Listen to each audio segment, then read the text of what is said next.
je concourais pour le prix du discours engagé et je voulais profiter de cette journée pour refaire mon premier discours que j'avais fait il y a bientôt 6 mois. Donc j'aimerais commencer par vous raconter une histoire.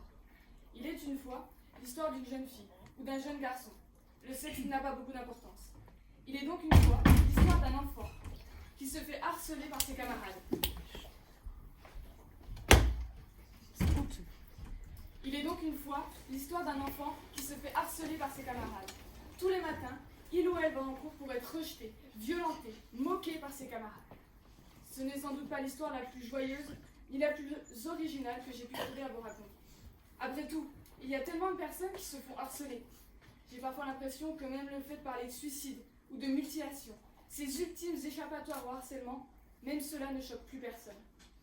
On pourrait en parler durant des heures. On vous en a parlé durant des heures. En AMC, au détour d'une conversation ou durant une journée de sensibilisation. On vous en parle.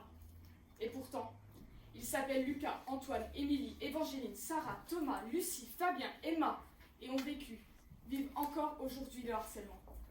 On nous a expliqué, on nous a dit, si tu es victime de harcèlement, il ne faut pas se laisser intimider. Il faut en parler. Parce que vous croyez que c'est facile de sortir de cet engrenage, de voir le jugement, la pitié ou la moquerie dans les yeux des autres, de voir sa famille se déchirer à cause de nous. Ce n'est pas facile de parler de ce que l'on ressent, car qui nous assure que l'on sera écouté et surtout que l'on sera vraiment entendu et compris? Parce que l'on a beau écouter, qui peut véritablement comprendre ce que ces personnes ressentent? On nous a dit que si l'on se faisait harceler, il fallait en parler à un professeur de confiance.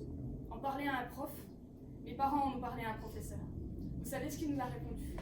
Il nous a dit, il n'y a pas de ça dans cette école. Donc j'ai inventé mes crises de panique, ma perte de confiance, ma peur d'aller en cours. On leur a dit, on ne peut rien, ça va passer, ce ne sont que des histoires d'enfants. Mais non, ce ne sont pas des histoires d'enfants. Ce sont des choses réelles qui arrivent tous les jours autour de nous. Non, ça ne va pas passer, parce qu'on doit aller en cours tous les jours et les affronter durant des journées qui sont interminables. Et non, nous ne sommes pas impuissants face à ça. La personne qui vous dira cela n'a absolument rien compris.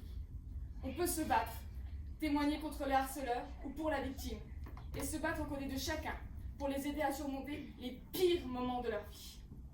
Retenez une chose, ce n'est pas parce qu'il rit avec ses amis qu'il est vraiment heureux. Ce n'est pas parce qu'on vous dit qu'elle va bien que c'est le cas.